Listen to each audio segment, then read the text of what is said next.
Good evening, everyone. We are so excited to see you tonight for Strong Start Sundays. I'm Dr. Rachel Edoho-Eket, and I'm here with my friend and special guest, Dr. Brad Johnson. Hey, Brad. Good evening. Well, we are so excited that you are joining on. We would love for you to come in the comments and tell us where you are, what your name is, tell us what your role is. Tonight is going to be a great session because we're really going to be talking about ways to boost staff morale, especially this time of year, which can be a little bit challenging because the newness of the school year is wearing off and our responsibilities as educators are definitely increasing. So tell us where you are coming from and write your name in the chat. While you're doing that, Brad and I want to acknowledge that today is World Teachers Day, and we are so appreciative for all the educators who are on the call today. And really, no matter what role you're in, we might be administrators today, but we are always going to be teachers first. So if you are an educator on the call today, we just want to say thank you for all of your hard work. We know that times are hard, but you're showing up every day and you are working on behalf of children, and there's no better thing that you could be doing. Brad, did you want to add anything? Yeah, just thank you all so much. I truly believe that teachers, regardless of where they are, city, country, or different continent, are all the same. They are all difference makers. They pour their time, their energy, their heart into their students, and they all face the same struggles. So teaching really is a universal thing, regardless of where you teach. We all kind of experience those same things. So Rachel and we understand that. We've been through that. And so we truly do thank you for all that you do. Yeah. And I was a former kindergarten teacher, for those of you that don't know. And kindergarten was some of my favorite memories during that time of just working with 5 and 6 year olds and their families and all of the staff members, our teammates. I love teaching in kindergarten. And Brad, tell me about your teaching experience. Yeah, so I was a life science teacher. One of my 2 teachers that influenced me greatly was my middle school life science teacher. And so when I share that story when I speak, I didn't really realize it at the time. I knew I enjoyed her class, but the impact that she made really did influence me, and I became a life science teacher too. I love that. I love that. And that's the thing. We never know how far influence goes as an educator. And I know for me, I loved all my teachers. It's hard for me to just name one, but I really felt that they cared about my friends and that I always was excited to go into school. And that's kind of the same energy that I have as an administrator. I want our students to run into school every day, to have that energy and that fire for learning. I'm looking in the comments. We've got some great people here tonight. I see Jonda from Texas, Sheila from South Carolina. Edward is joining us, an assistant principal. And then from Texas, and Dr. Sonia Matthews is here from Maryland, and Elena Clark. Hey, how's everyone doing tonight? Thank you again for coming. So we want to jump into this topic. Hey, Jason from Omaha, Nebraska. It's great to see you. Thanks for joining us. Tonight, we really want to focus in on our staff. We really want to focus in on our teachers and our staff because they are the lifeblood of our schools and the backbone of everything that we do. We cannot serve well without our teachers and staff. And this is the time of year that is tricky. I'm thinking about my to-do list right now, and it's a lot on there. And I'm sure it's a lot for you as well. We have teacher observations that are happening that we need to write up. We also have conferences that we have, our goal setting conferences for teachers. We have parent observations. Parents want to come in, families want to come in and see the school. We have report cards coming up. We have holidays. It is a lot that goes on October into November. So we felt that this was the perfect time to really come together to talk about how we can keep morale in a great place. Brad, I want you to get us started on this because you have a great scope of thinking about the staff members in our building and how we can best respond to them. Yeah, and let me first start with this one that some leaders may not even think about, that don't let your first visit to the classroom be that observation. Yes. If next week you have, teacher whatever, Teacher Johnson, and you haven't been in my classroom, don't let that observation be the first time you come in. Come in first and just visit. That's what we call them, just come in and visit. I had my principal in high school, and it's funny how different people, we talked about the teachers that influence us, but I remember even back in high school, which was long time ago, but I remember how my principal, and now of course we didn't have cell phones and all that, but they had the walkie-talkies, but he would turn it off and come in and just sit down and watch class and just, engage if he needed to, or if, but he mainly just observed and spent that time visiting. And so I took that as a principle, and I think that's one of the keys to doing as well. And then when you are in there, whether it's formal or informal, you're doing the observation, one of the things I always talk about is post-its of praise. We love those drawings and those little notes and things from our students, but we love them from our administrators as well. And it's so important to just, let them know, hey, I love that you did this. I saw that you did that. Just leave them a note. I know some like to go back and send an email, and I understand if time constraints, but there's something about a handwritten note that just makes such a big difference. And when I talk about that, or I post something on that, so many teachers will post back, comment, or send me a message and be like, yes, I have those. I hang them, on my desk. They're on my filing cabinet. So just little things like that can go a long ways. Yeah, they really can. And I know I've talked about this before, but even as a principal, if I get a kind note from one of my staff members, or even from a parent in the community, or a student, I save those. I have a whole box worth of those, because we all have those days when we don't feel our best, when we're feeling beat down. And I have to physically go and pull out those old notes. And I know I'm not alone in that. That helps to keep me motivated and recentered, especially on those days where I don't feel great. So it works for everyone, not just our teachers, but definitely administrators need that love too. Absolutely. Yeah. So did you want to talk a little bit about our staff and thinking about the 50%, the half of our staff and some of the other staff? Yeah, so I think it's so important. One of the things that I think leaders make the mistake of is that everyone kind of likes to be shown the same type of appreciation or praise. There's different personalities that you teach. I have something, I kind of copied it from John Maxwell for full disclosure, but I have tweaked it some because I think it's different with education. But there's something I call the 50-25-25 rule.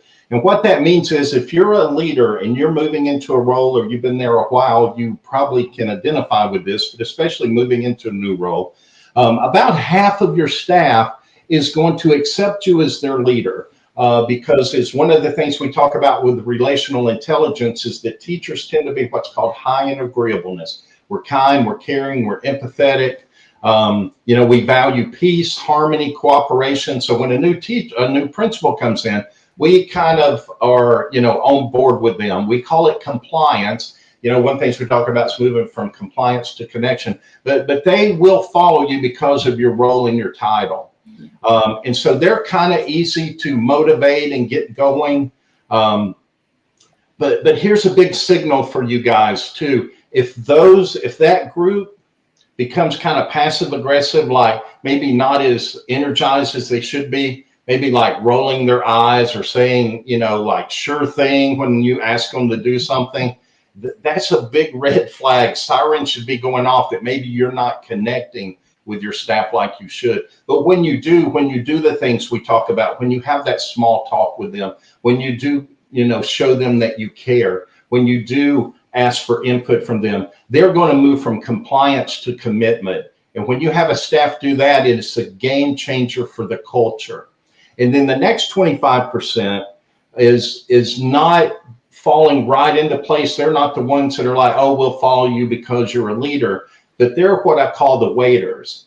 And if you've been around education long enough, you know that a lot of times when a new administrator comes in, the staff, a lot of them will sit back and wait. because their mindset is if you can't get the job done, they're just going to wait you out because they know you're not going to be there very long. Because we know the research shows that, the average life expectancy, I call it life expectancy, but work expectancy of a principal in a school is only about 3 to 4 years. So they know that, hey, if you're not competent and trustworthy, we can just sit back and wait on the next person. But that's what they're looking for. They're looking to see that you're trustworthy and that you're competent. And how you show them that is that some of the things we talk about, show them that they're respected, show them that they're valued, build that trust capital with them. And when they see you doing it with that 50%, and then you start doing it with them, then think about it. You have 75% of your staff on board that are now slowly becoming committed to your vision. And that changes the culture of a school. And then the last 25%, I know some of you may have come just for this part because I did mention it in a post. And so this is the ones we struggle with. And it's the same way with teachers when we talk about that small percent that you deal with. But that last 25% I call resistors.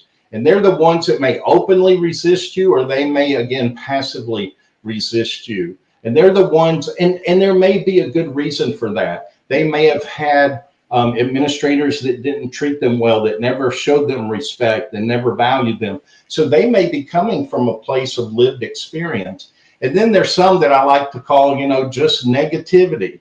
They see any type of positivity as toxic positivity.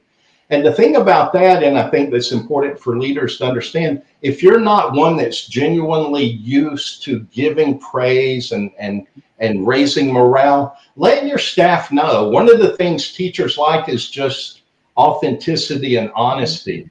And you can say, hey, you know what? I'm not the best at this, but I want to get better. Mm-hmm. Because, see, sometimes we think of something as being positive, toxic, like toxic positivity, I guess is the word. I'll get it right in a minute. But the reality is that may be the best that person can do. And we've never thought about that. Maybe what they say to you comes off as not being, the most positive thing and in the best way. You'd be like, oh, that doesn't sound sincere. But that may be as sincere as they know how to be at this moment. Yeah. And so we have to take that into consideration too. But anyway, with that 25%, they're the ones that you do have to show them that you're someone worth following, that you're different. And the thing is, there's two things you don't want to do. You don't want to chase them, because that's one of the big things. It's like, you don't want to try and make them like you. Because at the end of the day, as leaders, we'd like to be liked, and but we more than that want to be respected. So we don't want to chase them for a popularity contest. And the second thing is, but you don't want to ignore them either. Oh, they're just always negative. They're always, what we want to do is learn how to engage them, but engage them within your boundaries. And that way if they come with emotions and things like that, you're coming with reason and you're taking a step back and focusing on issues. It's part of that where we learn, and we talk about in our book, Relational Intelligence. And I'll, give a shout out to it right there. Yeah, I'm glad you had it to show up. But when we talk about handling conflict is one of the best ways to show your staff that you support them and that you value them. Because it's like being in a relationship. I always like to say, if you're married, you understand that even though you love that person, there's going to be conflict. But conflict is not necessarily a bad thing. What conflict shows is that you care enough to even have an issue. And that's important to understand. That means they haven't totally checked out yet. So there's still hope for the situation. And so that's one of the things that we can do, even with that 25%, is you might have to take a little extra time, but bring them into your parameters. Don't fall for their emotion. It's the same thing we tell teachers to do with students, those that are highly resistant. Don't match emotion for emotion. Mm-hmm. Bring it down and focus on the issues. And so that's one of the best ways to show your whole staff that they're valued and supported and appreciated. Yeah, and I love that. Thank you for sharing those insights, Brad, because they're all true. We all are serving very different people in our buildings. And there are some people who are resistant. There are some people who come on board, and then there's people in the middle. And I think it's important to understand how we interrelate with everyone so that we can serve people as best as we can. And I do think it's important. Everyone needs to be engaged. We have to find a way to take time to engage with everyone in our building. It may look different because people are different. Exactly. But it is important that we are not stonewalling, that we're not ignoring, that we are taking the time to get to know everyone and engage with them in a way that is authentic. I think that's the word we talk about in our book, is around authentic and genuine interactions, so that people know that they can trust us, that they can follow us, and that we will keep their best interest in heart.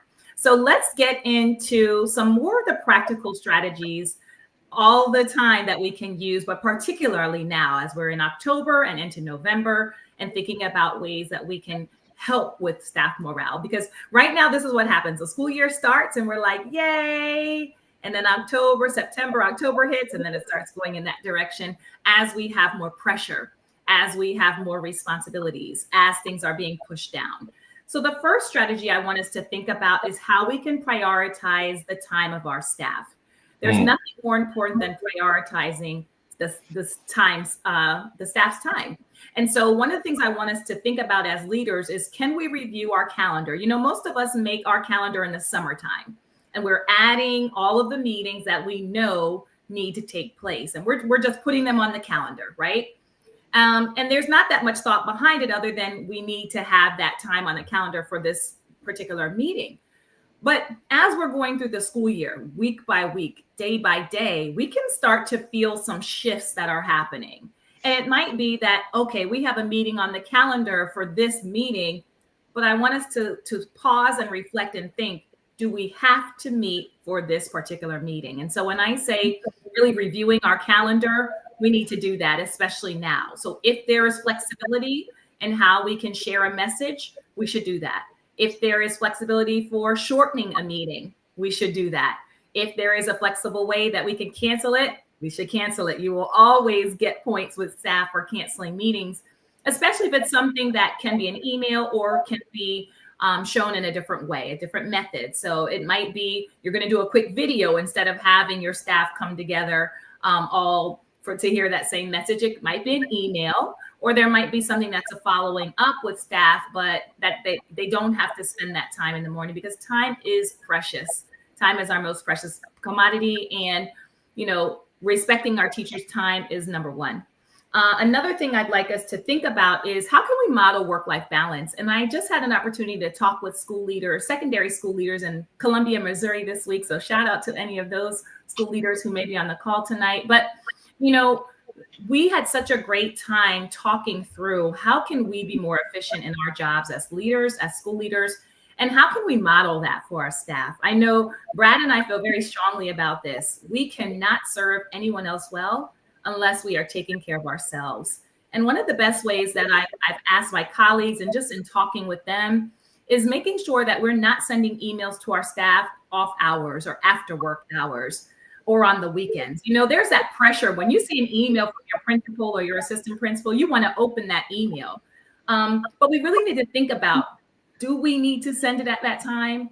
And if we do need to, because I know sometimes we feel like something's important, I always auto schedule those emails for the time when we return on the clock. So Monday morning, my staff gets a flurry of emails, but it's when they're on the clock and it's time to begin working. But I don't send those emails on the weekends. And I think that does help with our staff to understand that there are boundaries we need to have between work and home. People need time to rest and reset.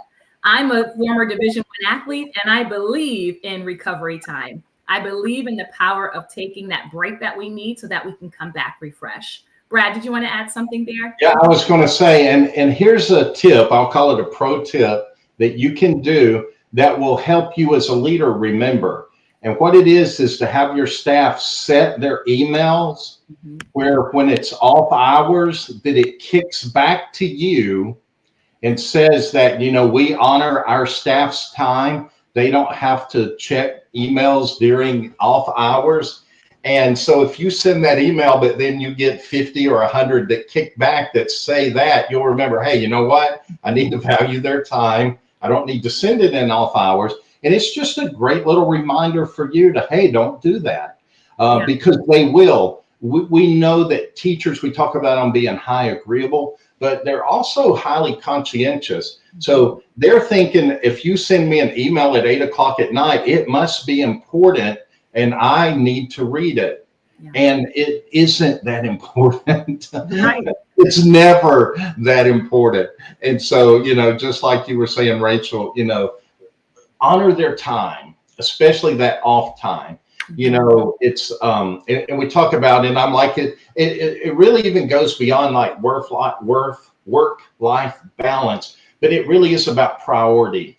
And when you're at school, that's your priority. But when you're at home, your family has to be your priority.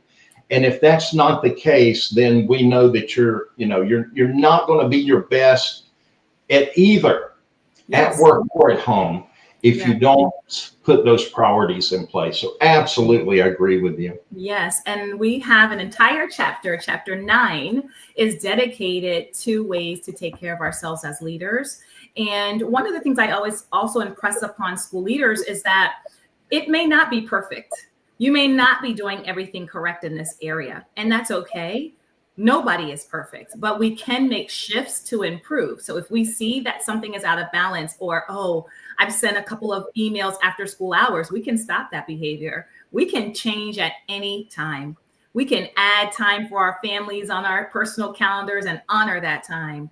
We can say we're going to leave work at a specific time and honor that. So it's not going to be perfect all the time, but we need to have permission and understanding that there are choices in how we lead, especially in this area. And when we make those choices as leaders, we are modeling for our teachers and staff the importance of that.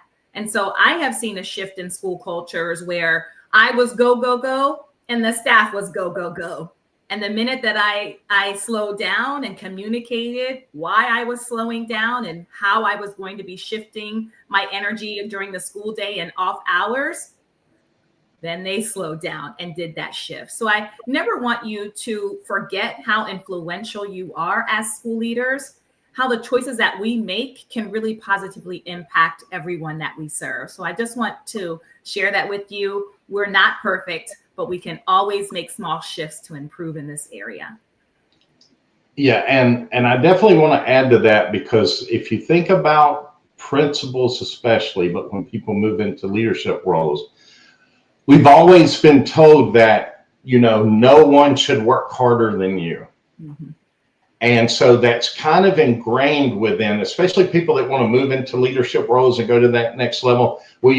A lot of times, and think about like all the people I've interviewed over the years and stuff, like with lattes and leaders stuff, is that a lot of people will self-profess that they're workaholics. Mm-hmm. And that's part of like a makeup of a lot of administrators. And if you're out there and you're listening, and you can probably raise your hand and agree that that is your mindset. That's how you're driven. But it's exactly like Rachel said, your staff watches you, and you have to model what you want from them. And so you might be that workaholic, but don't stay at school till 9 o'clock so that they see you, go home and hide your addiction at home, so to speak. But ideally, we want you to learn how to step back and say, hey, you know what? It isn't all about me anymore. And I think that's one of the shifts that leaders have to take. You got to your role because it was all about you and what you did in your work. But now you're staying in that role and being successful in that role is about how you bring out the best in others. So it really shouldn't be about how much you do or, being there the longest hours or whatever. It should be about putting yourself in a position to help your staff be their best. And part of that is helping them take care of themselves so that they bring their best too. Definitely. So thank you for that. So strategy 1 is really about supporting and prioritizing the time of our staff. Strategy 2, we want to focus in on is around recognition. And again, our book Relational Intelligence really puts a focus on how we can recognize people in a meaningful and authentic and genuine way. And so one of the things that we want to talk about tonight is how we can use post-it notes of praise or very specific feedback that is either written or verbal or through a text message, just giving our teachers and staff that very specific positive feedback to help them stay motivated in their roles. Brad, you want to share more about that? Yeah, and so I alluded just a little bit to it earlier, the post-its of praise, but but that is so important. And letting them, the key is what we see and what we praise, we replicate. And so when we see them doing good things, we need to make sure that they know that we see them. Mhm. This also isn't just for the administrators, though, but this is for the whole staff, because it's important for all of us to realize we're on a team and we're all encouraging each other. And so I always encourage teachers too. When you see a colleague do something, that's kind of above and beyond, or just something they do great all the time, let them know. And I will say one caveat with the praise is, some people don't like public praise, and they'll let you know that. So you really don't want to, call their name and have them stand up in a big staff meeting. But one of the things you can do for them is, especially if you're a colleague, let's say I saw Rachel doing something great, I can just send her an email and copy it to the administration. And that way she sees, hey, my colleague saw what I was doing. They recognize that they're giving me praise, but my administrators see that and know that as well. Although they should be in the hallways enough to know it anyway.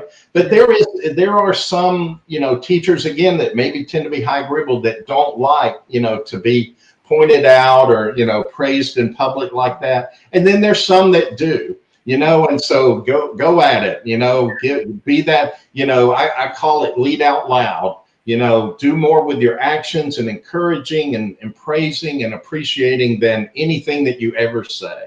Yeah. And I love that. I know at our school, I like to go around in classrooms and take pictures of the teachers and students learning. And I will often text the teacher right afterwards and just say, you're doing an amazing, phenomenal job. Wow, look at the engagement of your kids. Look, I talked to a couple of kids and here's some things that they said about you and as their teacher, which is always amazing.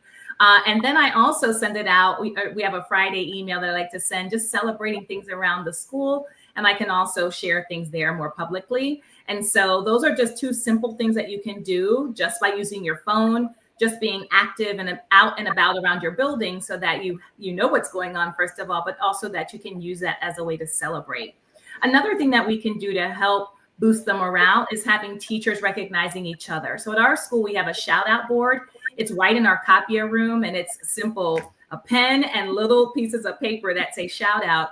And you just simply write a note about a colleague that you just want to say thank you to. And we just post them up all week, all throughout that month. And then at the end of the month, if you are someone who wrote a compliment for someone, we put in a drawing. And then if we pull your name out, you get like a Dunkin' card for $5, or we get you a coffee. So it really encourages people to recognize each other. And then everyone gets a copy of their compliments for the month. So it's just a great, simple way. It doesn't cost much, but it is nice to have staff recognizing the great work of each other or saying thank you, just having that gratitude. I think that's a nice way that's the type of culture we want in our schools. And so that's a very simple way for staff to recognize each other.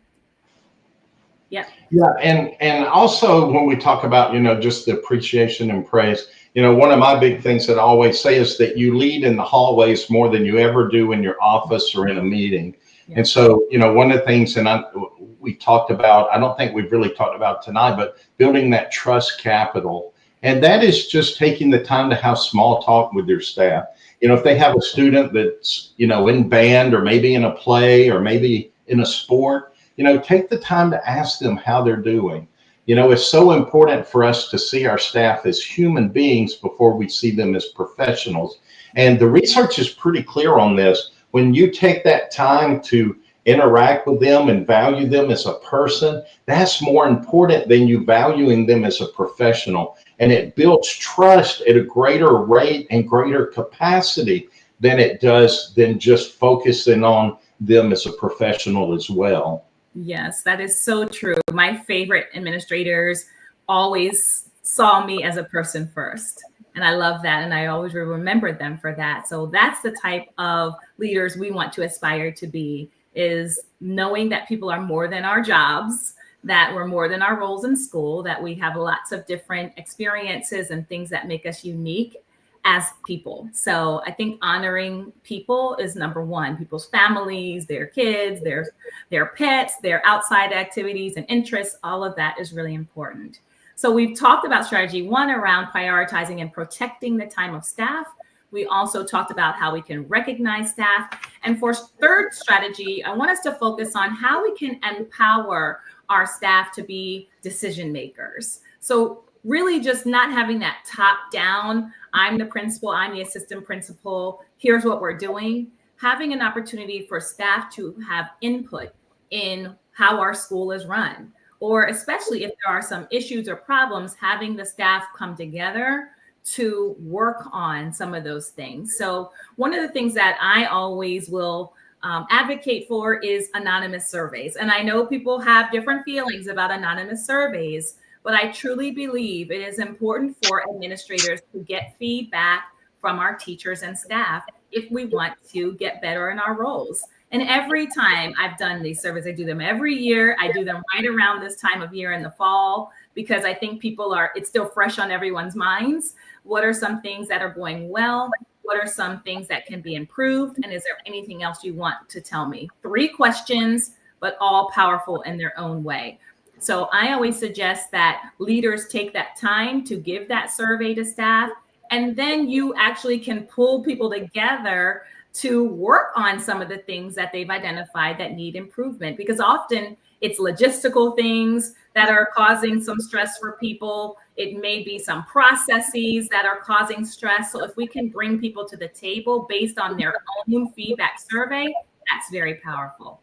Brad, what are your thoughts? Yeah, exactly. And, we talk about that in the book too. And it's almost like a 360 feedback, because think about it. If you're like a building leader, you're a principal, the district level that kind of evaluates you really doesn't know a lot about what you're doing day to day.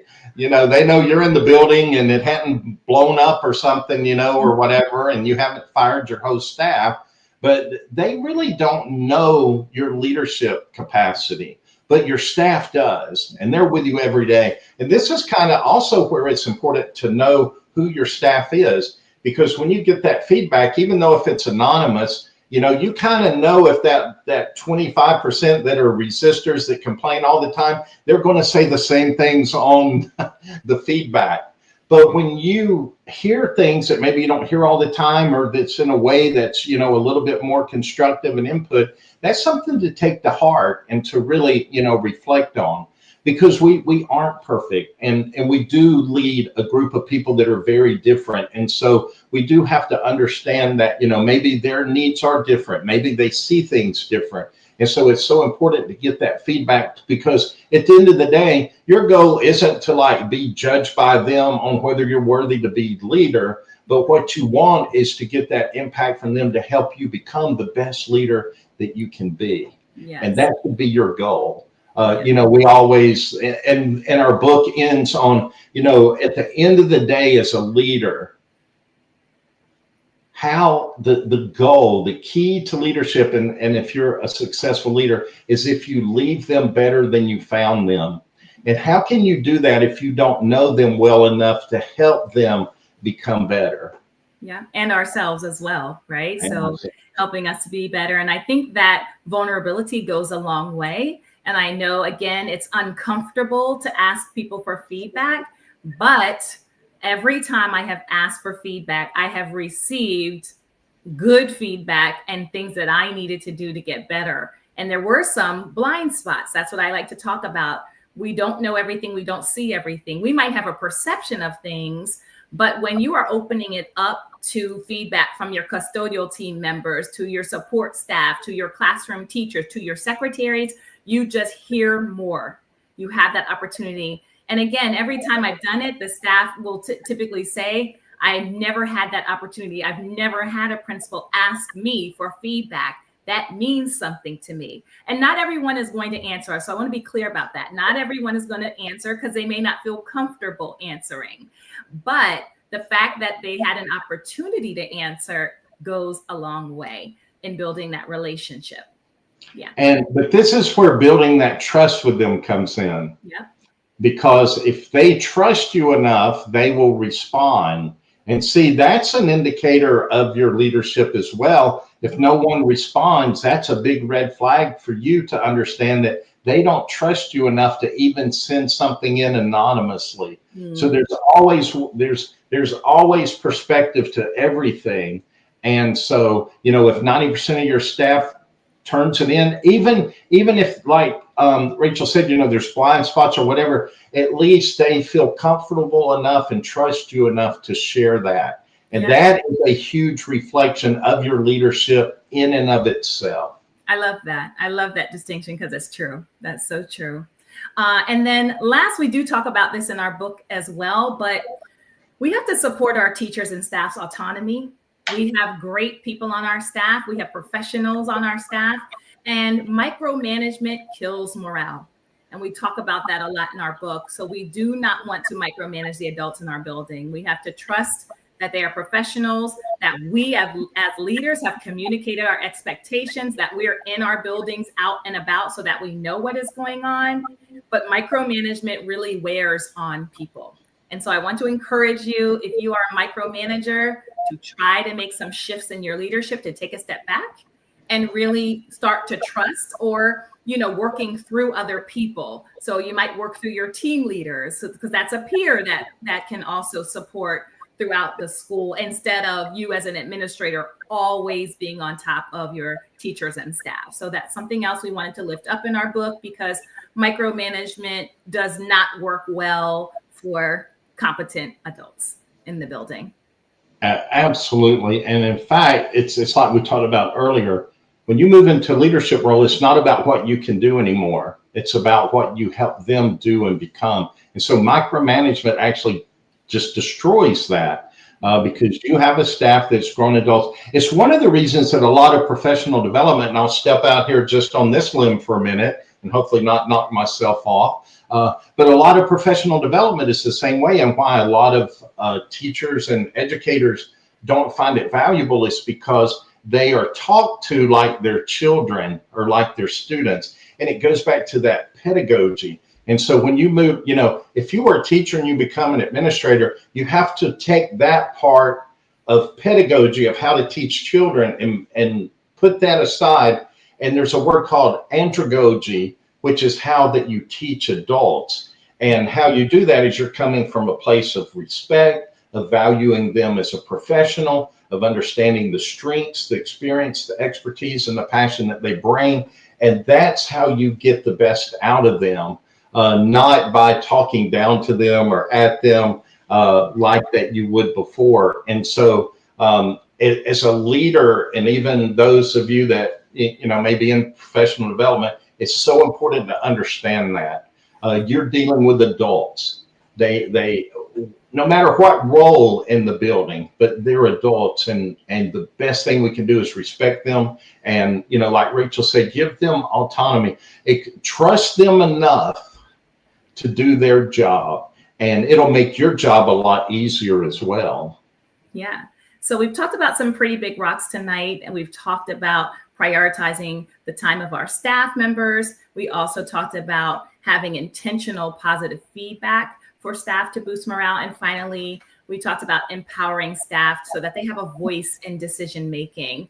Now I want to share just some very quick tips with you that are also very helpful in helping to boost the mood and the climate in the building. We're a little bit over time, so thank you we have about 615 people watching tonight so far, so that's amazing.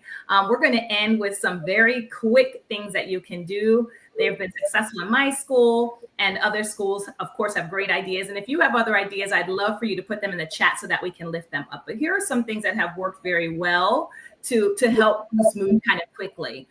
We have done food trucks. So we might call a local business. We might say this food truck is coming to our school today, and teachers have a choice of like a different kind of lunch. We might do it on a Friday or even a Wednesday to help us get over that gap. It's something that is simple, but it's different enough that the staff enjoy that. And you're also supporting local businesses when you have a food truck come to the school during the day for teachers' lunches. So that's one quick idea. Another one is a room service cart. This is something that I do with our assistant principal, but we'll gather some snacks and some drinks, and we will just walk around the building and we will deliver them to teams. We usually will do it on a day where there's a half day, like a professional learning day, because when other children see all the snacks, it's a whole thing. So we try to avoid that rubbernecking that happens when children see drinks and when they see chips and candy bars. But we try to do it on a day where there's professional learning, where it's a slower, relaxed day, and it's a nice surprise for staff. If budget is an issue, because snacks are not free, we can ask for donations from the community or from families, and then put a cart together pretty quickly. So that's something else that I think is a great idea. We also do a soup day. So we will have staff members who just do a quick Google Doc and they sign up to bring soups in. That's really nice in the fall because it's something simple. It's tasty. It smells good within the staff lounge and things, and people like to partake in that. So that's another great idea. And then something fun that we did last year for the first time, we did a staff spirit week. So we did a pajama day, we did school spirit wear day, very simple things, jeans day, but we did not tell the kids. So it was really funny for them to come in to see all the adults in pajamas. And they're like, did we miss a day? And I would say, I don't know.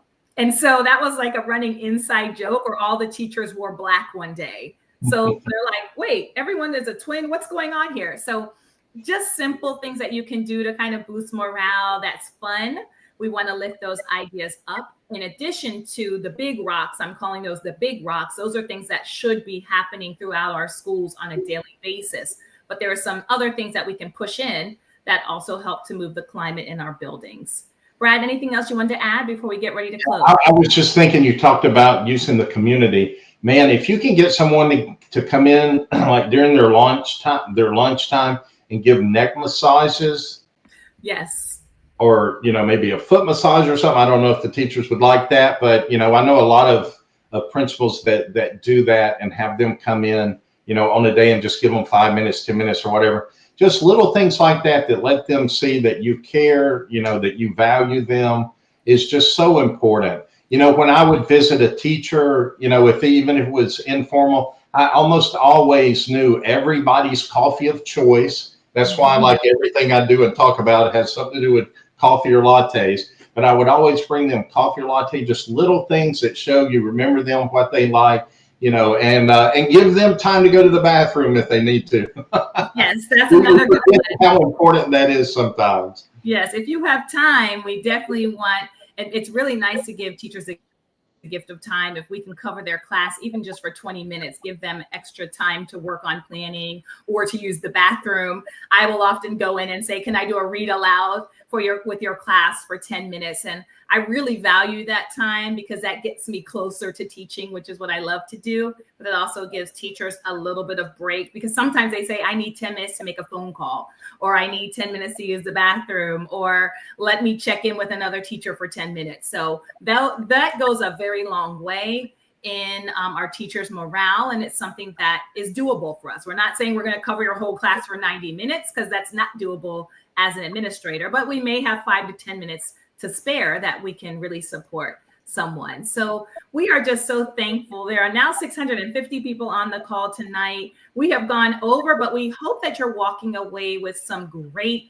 strategies for how we can have that awareness of what is happening in our school buildings and how we can continue to support our teachers and staff. We're going to do another plug for Relational Intelligence. If you have not picked up your copy on Amazon yet, please do so. This is our best-selling book. We are so thankful for everyone who has read it, who has shared about it, and who is incorporating the amazing ideas that we have in this book. Brad, anything else you wanted to share? No, just let your staff know that you care about them, that you value them, that you appreciate them. Teachers speak the language of affirmation. And so the more affirmational you are, the more that you will get them aligned with your mission and give you their best every day. Yes, that is the truth. And we want to, first of all, I want to thank you, Brad, for coming tonight for Strong Start Sundays. I always appreciate your insights, and I know that people will walk away knowing more having listened to you. So thank you for everything that you shared tonight. I want to encourage you to tune in 2 more weeks, October 19th. We are going to be talking about how school leaders can maintain our joy. So we're going to be talking about what are things that we can do to keep ourselves motivated. Tonight was all about staff and teachers, and the next 2 weeks are going to be about us. So I really appreciate that. Please join us. We are going to have Dr. Sharon H. Porter as our next guest on Strong Start Sundays. And I'm wishing you a wonderful week ahead of learning and leading. Have a great night.